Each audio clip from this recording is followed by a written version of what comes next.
am Jay Leeming, and welcome to the Crane Bag Podcast.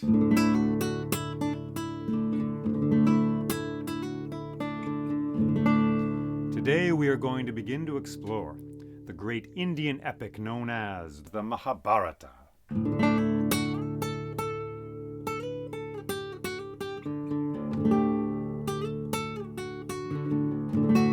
It's a beautiful, magnificent story. Thank you for joining me.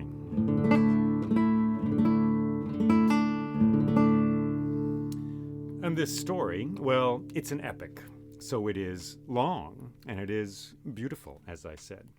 And millions of people in this world, primarily in India and in other parts of Asia, know this story extremely well. But if you are from America or Europe, perhaps you don't know this story. So I'm going to give you a real short summary. It's kind of ridiculous to do this, but here it is in a nutshell. Spoiler alert. It's the story of 5 brothers and their one wife. Yes, indeed, you heard that correctly. 5 brothers and their one wife. They compete and fight with their cousins over control of a kingdom. After a majestic and wild gambling match, these brothers lose everything and are exiled to the forest for 13 years. They have many adventures there. Finally, they return. They fight a war with their cousins, and they regain their kingdom, though much of the earth is destroyed, and many people as well, and great tragedy ensues. That, in a nutshell, is the story. But into that framework are woven, are tossed, are thrown, are placed many jewels of story and wisdom. It's a story written more or less between 500 BCE and 500 CE, so over about 1,000 years. This epic also includes the Bhagavad Gita, which is the advice God, in the form of Krishna, gives to the great warrior Arjuna on the eve of the great battle. Your head may spin as we tell this story, but never fear. Perhaps that's what it's all about. Thank you for joining me. Let us stick our feet, let us jump into the wild river of this story, and let us begin.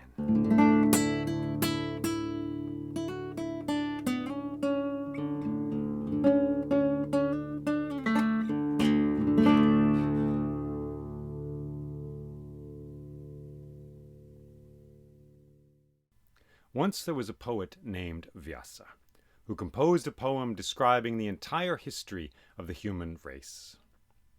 But he needed someone to write this poem down. So he went deep into the forest. He sat down there. He stilled his body, his feelings, and his thoughts. He closed his eyes and he meditated on Brahma, the creator god. Brahma, who sits in a lotus flower blossoming out of the navel of Vishnu. Vishnu, the preserver, who sleeps on a great ocean. That ocean which is Vishnu himself, for he is the ocean and he is also the god sleeping upon it. Vishnu, who has a flower, a lotus flower blossoming out of his navel, and in that navel sits Brahma, the creator god. And when Brahma is awake, there is a world, and there are birds singing in the trees, men and women dance, and there are rivers. And when Brahma sleeps, there is nothing, only silence and darkness. So Vyasa meditated on Brahma for a long time. And then he heard footsteps approaching, and he opened his eyes. And there was a man coming towards him, a short, sort of chubby man with an elephant's head on his body. And Vyasa said, "Ganesha!" And Ganesha said, Yes, it is I. I have heard you've composed a great poem. I am here to be your scribe. Wonderful, said Vyasa. Let us sit down. Yes, said Ganesha. And he sat down, and he had with him a pen and paper, and he said, All right then, let us begin with this great poem of yours. And Vyasa said, But first, please, Ganesha, tell me how you got the elephant's head. And Ganesha said, If I'm going to tell my story too, we'll never get started. Please, said Vyasa. So Ganesha said, Once the goddess Parvati decided to have a child. Now her husband was Shiva, the destroyer, but he was often out hunting or accomplishing great austerities in the mountains, so she decided to have a child all on her own. And since she was a goddess, this was entirely possible. So one day, boom, I was born Ganesha. And I grew up fast, and soon I could talk, and soon I could walk. And so she decided to take a bath. So she put me at the door of the house to guard the door while she took a bath. And she slipped into those healing waters, and I stood there in the doorway. It was a beautiful day. The birds were singing in the trees, the sunlight laughing down out of the sky. And I looked far off, and I saw a man approaching, coming closer, a large, husky man, wearing a tiger skin. He had a bow and an arrow strapped to his back. His hair went down to his waist, and he had bracelets on his arms and a great belt on. And as he approached, I saw that these bracelets and this belt, well, they were live snakes. And he came closer and stood before me, towering over me, and he said, Out of my way! And I said, No, sir, I am guarding this door. You may not pass. And this large man looked down at me, and he said, Out of my way, kid! And I said, No, you may not pass, you may not enter this house. So he reached out to shove me aside, but as he did so, I attacked. I fought with him with my hands, my feet, with fire and with sword, with knives. I gave him everything I had, and I put up a good fight, but, well, he was Shiva after all. So he reached out, and with the nail of his little finger, he cut off my head. And he stepped over my dead body and into his house.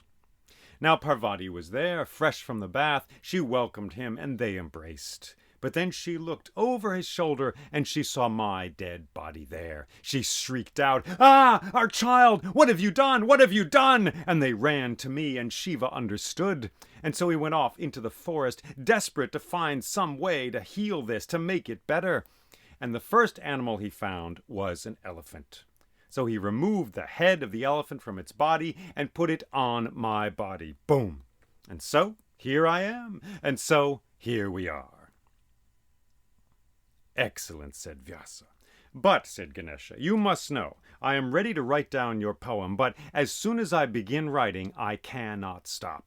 For stories are like rivers, and they must flow. Can you agree to that? Yes, said Vyasa, I agree.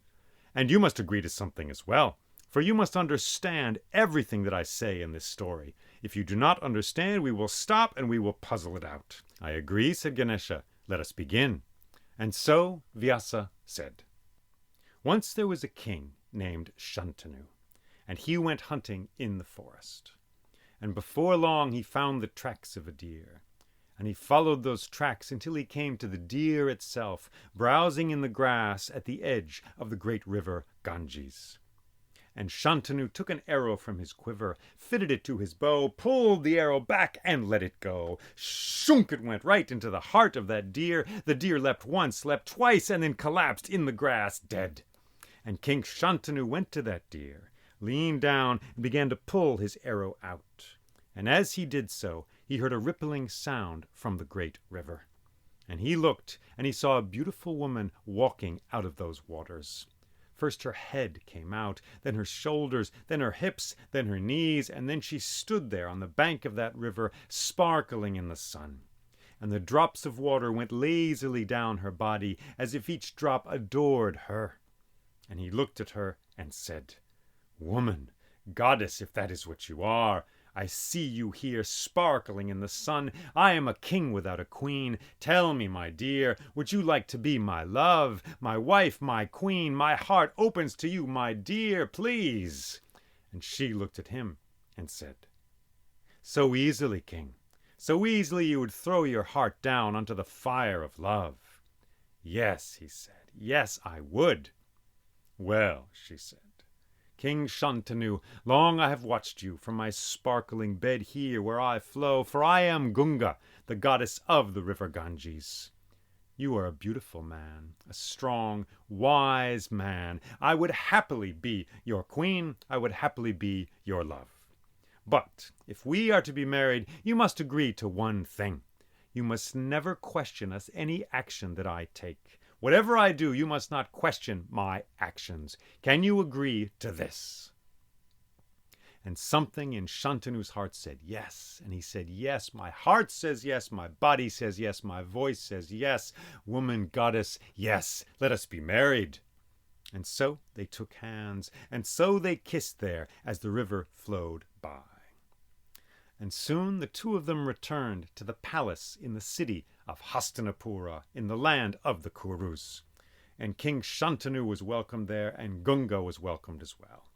And some time later they were married in a beautiful ceremony in the palace garden beneath a large spreading mango tree. And all was well in that kingdom. And a year later Gunga gave birth to a beautiful baby boy. And Shantanu was very happy. And after the birth, all three of them walked along the river, Gunga holding the baby in her arms. They walked alongside those flowing waters, and then she took a step into the river, and then another. And then she lifted the baby high and threw him down into the waves, and the baby cried out once, cried out a second time, and then cried no more. Ah, ah, said Shantanu. He wanted to say something, but no, he said to himself, do not ask, do not question, or you will lose the one you love. So he stifled his questions and his cries. And Gunga walked from the river and reached out and took his trembling hand in her own and kissed him on the cheek. And then they returned to the palace in the city of Hastinapura. Well, this was a big sorrow, but as the days and the weeks went by, Shantanu let go of that sorrow. It all seemed well in the kingdom. And a year later, Gunga gave birth to a second baby boy. And as before, soon after the birth, she and Shantanu were walking along the side of that river, and she took a few steps out into the waves, cradling the baby in her arms, and then another step, and another, and then she lifted the baby high and threw him down into the water, and the child cried out once, cried out a second time, and then cried no more. Ah, ah, said Shantanu. He wanted to speak, but no, he said, do not ask, do not question, or you will lose the one you love. So he said nothing, and she walked out of the water and took his hand and kissed his cheek. And the two of them returned to the palace in the city of Hastinapura. So it went, and this went on for 7 years. And every year Gunga gave birth to a baby boy, and every year she walked out into the waves and drowned that child in the river Ganges. Finally, an 8th child was born to her, and soon after the birth they walked along the side of this river.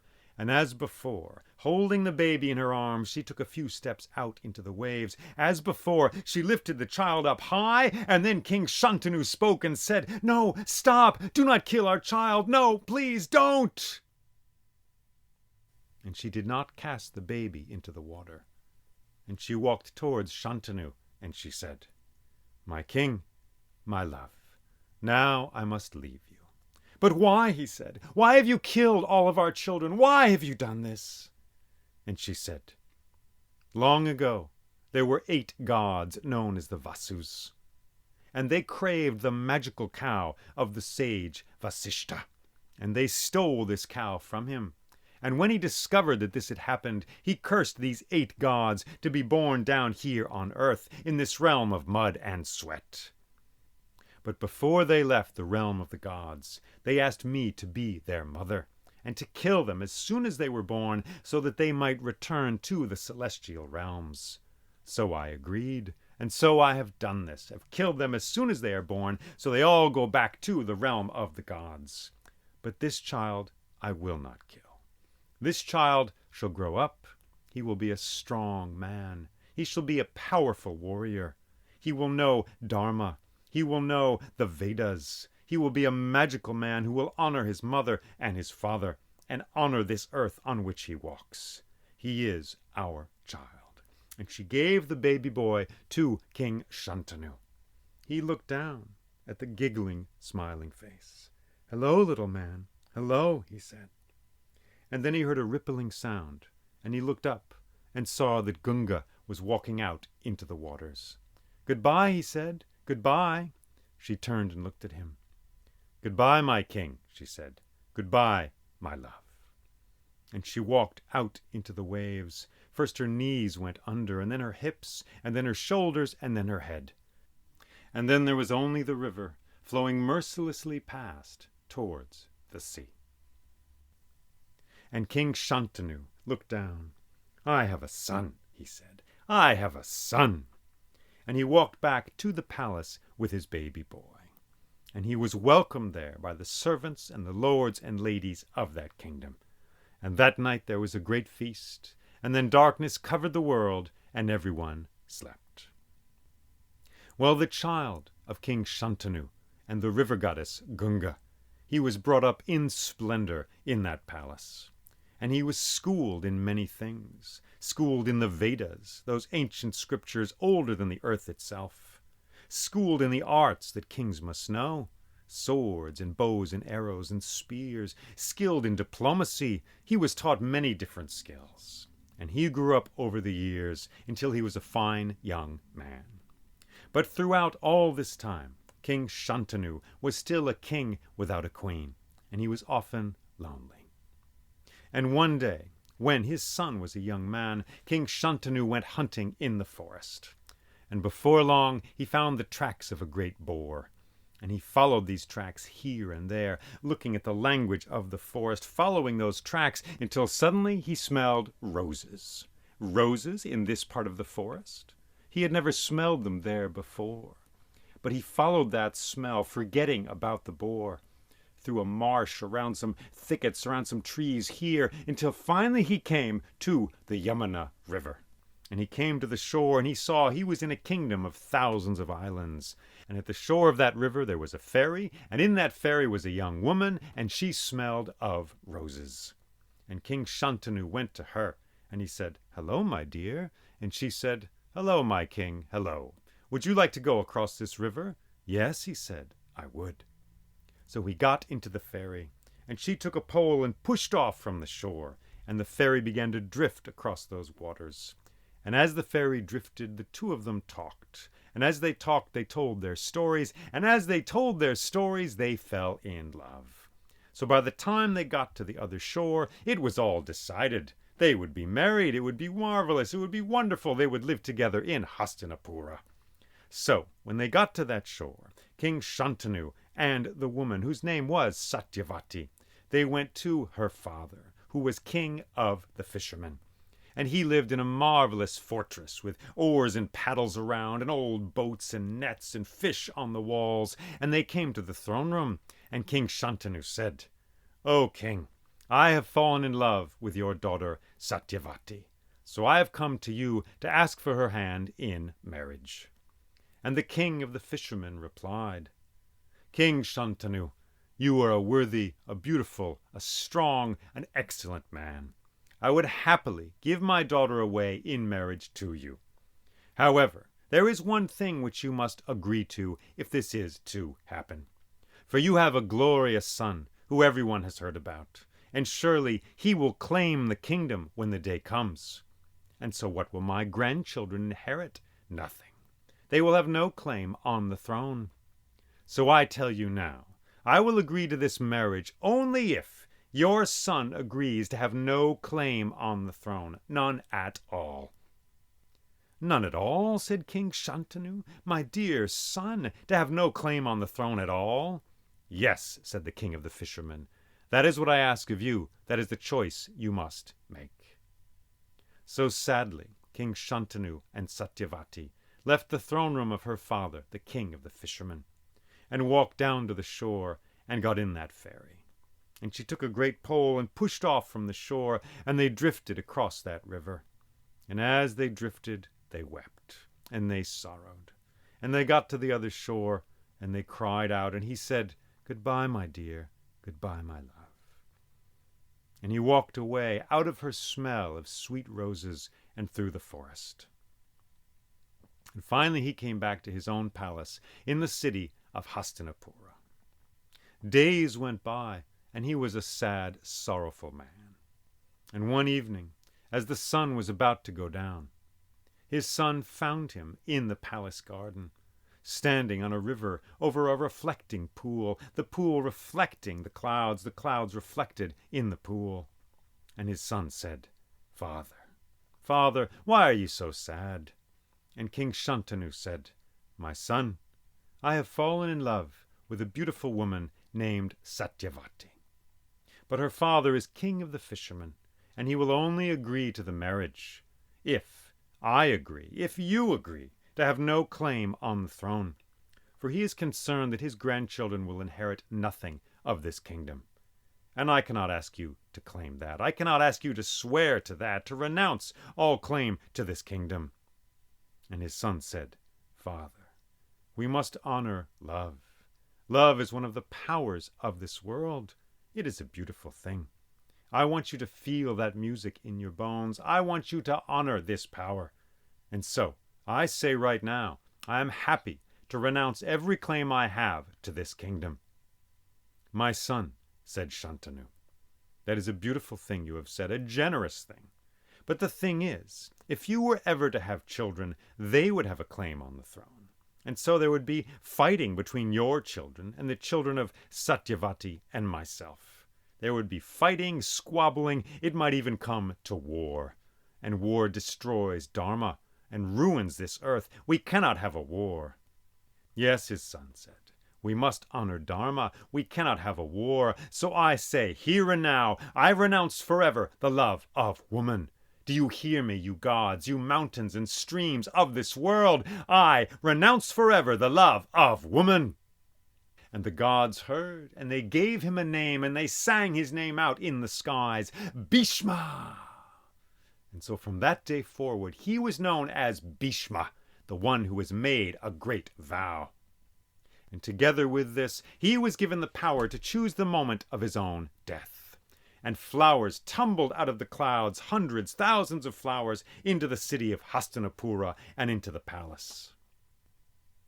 And the next day, King Shantanu returned to the kingdom of the fishermen, and he spoke with their king, and it was all arranged. And soon after this, King Shantanu and Satyavati were married in a beautiful ceremony in the palace garden, beneath the spreading mango tree.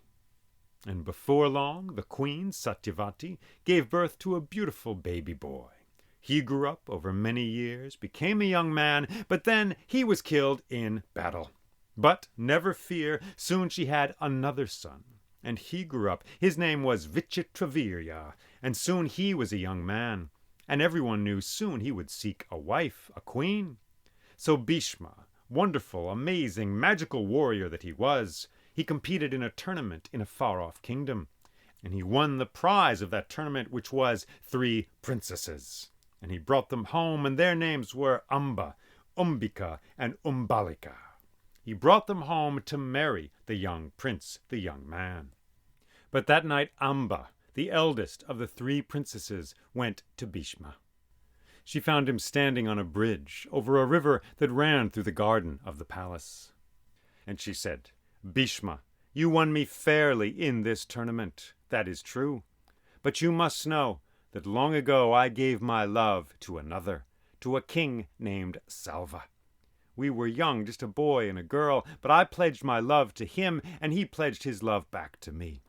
So though you have won me in this tournament, I must ask, please release me from all claims you have upon me. Let me go, make me a free woman, so I may go to King Salva, and we may know the love which we share so deeply." And Bhishma looked at her and said, "Amba, I respect love. I respect love, and so I give you my word now. I make a vow. I renounce all claim on you that I might have. I give you my word. You are a free woman. Go. Go from this kingdom and be happy in the arms of King Salva." "Thank you," she said. "Thank you." And the next day, joyfully, Amba left the kingdom of the Kurus and the city of Hastinapura and journeyed to King Salva. And she entered the throne room of the palace and stood before him and said, "Salva, my king, my love, I am here. I remember our promise so many years ago. Bhishma has won me in a tournament, but he has released me. I am a free woman, my king, my love, I am here." And he looked at her and he said, "Amba, that was years ago. Amba, you are another man's prize. Bhishma is a powerful and fierce man. He frightens me. No, I do not want to go against him. You were sullied by his touch." "No," she said, "he did not touch me. Nothing happened."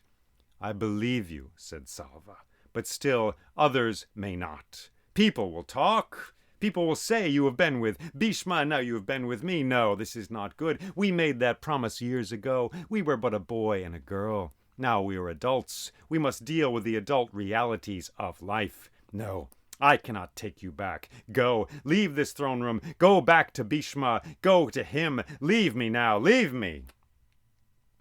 And so, weeping, Amba left that very day and returned to the palace in the city of Hastinapura.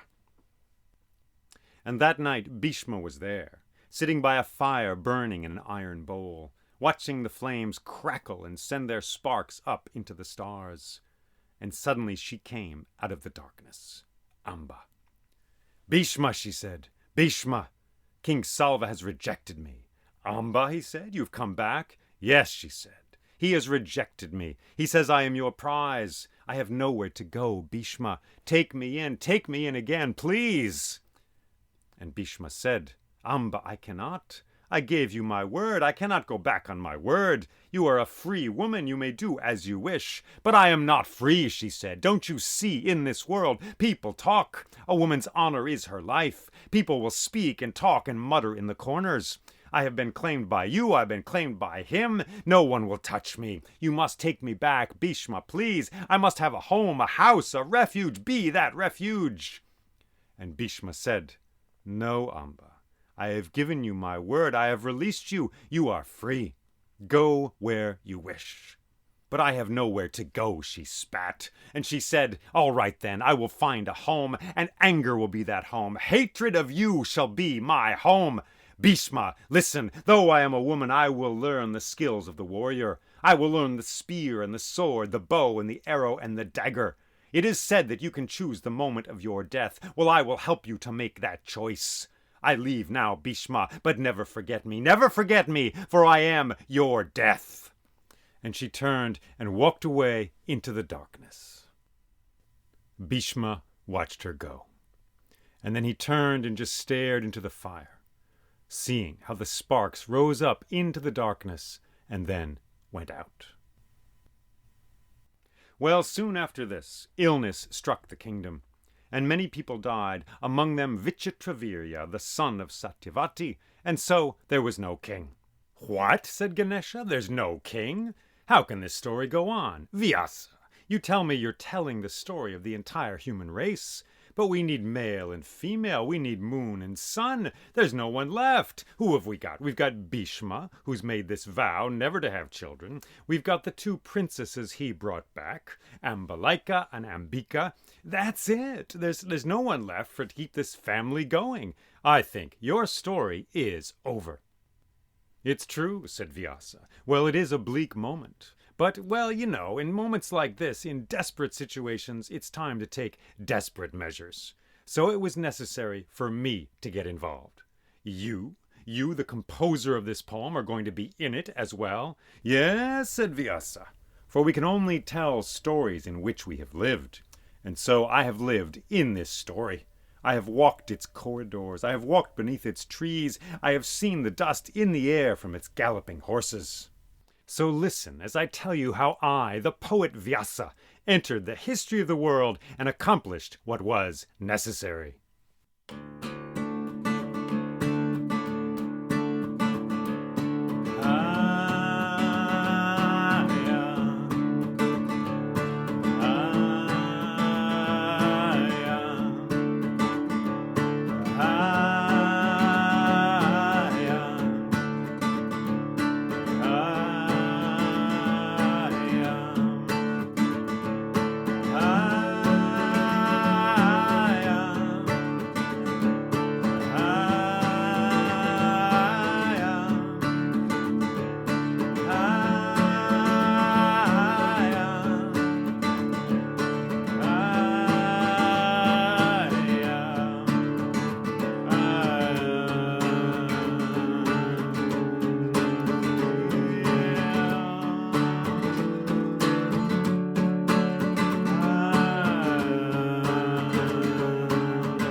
Hey, hey. Thank you for listening to this story. Thank you for attending to the river of this story, the gift this story brings to us. And perhaps your head is spinning. Well, mine is a little bit. It's a lot of characters, pretty thick and fast. But have no fear. These characters, well, they come and go. Sorry, characters, but they do. Bhishma sticks around, but soon we will have our main characters in our next episode. Anyway, as usual, I invite you to find a place in this story where your head goes, where your heart goes. A valley, a stream, a mountain, a hill, a tree in the landscape of this story. See where you find yourself. Sit down and see how it feels. I love many things about this story. The Ganesha story is pretty great. A classic story, Ganesha. Ganesha, the god of thieves and writers. Ganesha, who is a remover of obstacles. Ganesha, who has an elephant's head but rides on a rat. So hold that in your head there. So the rat can squeeze and squeak through the smallest of openings. The elephant can knock down anything in its way, pretty much. So he's a great god for that. I should say at the outset, as we say, I'm not Hindu, right? And I have not been to India. So don't, keep that in mind as I say these things. I'm coming at this story as a storyteller and a person in love with this particular story. And these gods are prayed to now. They're very much alive. So if you want some words of wisdom from the culture, well, seek it out. And there are sources for that. But in any case, as the teller of this particular story and as a person who's lived with it, I'm thinking of the Museum of Asian Art in San Francisco and the statue of Ganesha there, in among all the other statues of Shiva, Brahma, all the other Lakshmi, all the other Hindu gods and goddesses. But the Ganesha statue is surrounded in money. There are coins. Visitors to the museum have placed these coins there as an offering to him. It was a vivid example for me of how alive these gods are, this mythology is. So I saw that there. It's a museum. Everything's like in glass cases and stuff. But the Ganesha statue, well, he's live. He's real. It's humming. People put coins there. I went back years later, incidentally, and they had placed a little box for the offerings. Maybe that was easier for the museum staff than all the coins there. So we get Ganesha at the beginning of this story. It is a propitious thing, is an auspicious thing to invoke him at the beginning of any venture, and especially when telling a story. I love how he is a remover of obstacles, but his first task, given him by his mother, is to block an entrance, to block a way in. He is guarding the door. No one gets in. And then he loses his head, and then he becomes a god who guides us and opens the way for us. He's a god who loves sweet things. He's frequently got some sweets in one of his hands. Also, in some stories, he broke off one of his elephant tusks, or part of it, and threw it at the moon because it was so bright he could not sleep. So I love that story, and I feel that doorway and him guarding it. This one who will become a remover of obstacles, beginning in his life as an obstacle itself. We are schooled by our defeats and our failures, and perhaps Ganesha was schooled by Shiva in that moment. And then we get Shantanu, and then we get the river goddess Gunga. And again, I can't emphasize enough how alive these gods are. If you Google things like this, you'll find, Gunga is a goddess. She is prayed to. She is worshipped today. Now, Athena is too, of course, in many ways. But in general, worship of Athena is less prevalent in the world today than worship of Gunga, for example. So she shows up, and we get this intertwining of the human realm and the eternal, of the gods and goddesses, which is we're going to see throughout this epic, and is a wild and beautiful thing. And here in America, where I grew up, I mean, you tell me, but in my experience, like mystery, magic, the unseen, it's all far away. I mean, it creeps back, but we keep it far away. In our religions, if we follow any of them, the Judeo Christian tradition, largely God is far away, not down here. The personal methods of revelation, the personal methods of accessing divine power, magic, have been closed off since the Inquisition. Astrology, listening to your dreams, omens, listen to the words that come out of my mouth. They're already kind of a little scary in some way. You know, some little Christian part of myself is like, ooh, omens, ooh, astrology, whoa, dreams, weird, funky stuff, woo-woo. But those were the ways in which we connected with the unseen powers of the world. We would, and then a specialist would in the village, in, ancient Ireland, ancient Italy, ancient Russia, Africa, of course, now and then and still. So we've closed off a lot of these roots with our modern mindset. But here in this story, we find the unseen powers. Well, they're seen, they're visible, they're here. They come down to earth and they make things happen. And it's just a riot of possibilities of these two sides working things out. And in my experience, I was in Bali for 3 weeks, and that made a pretty vivid impression on me. And they treat the other world, well, it's right there. The gods and goddesses, they make offerings all the time, and that keeps the world going. So in this story, that's the kind of world we're in, where the eternal and the daily are mingled like the fingers of your hands when you lace them together. And also in these stories, there's this beautiful dance between love, attraction, the song of the world, and renunciation, leaving the world, and how they engender life. Love, it's obvious. Well, you fall in love, you have kids, and there's a struggle for that fertility in this story at the beginning. And then we get denial, we get renunciation. Bhishma, who makes his vow to forever to give up the love of woman, as he says, not to have children. So this is a story which is considering these modes of action, these ways of being in the world. And do we retire to the forest? Do we renounce the world and sit there and try to find some wisdom? Or do we get involved in it, engaged in it? And you can see that again in the sons of Gunga, who are gods, the Vasus, in another story. And they come to Earth, and then they don't want to be here. They go to the celestial realms. Do we want to be incarnated, or do we want to be somewhere else? I don't think this story has a clear answer, but it wrestles with that question in many beautiful ways. And I should say, if you want the full story on Bhishma here, I've also recorded his story in more depth, the birth of Bhishma. I think I will do that throughout this story, is kind of have a main line through, and then if you want a deeper backstory, you can seek those stories out. And let's not forget the strong and feisty character and the sad character of Amba, who of course will return. These stories, it's like it's kind of messy, but it's like we're tearing up the ground, we're shoveling, we're turning over the earth of these myths, and so that something can grow, so that seeds can blossom in there. And we are planting seeds. Vows are being taken.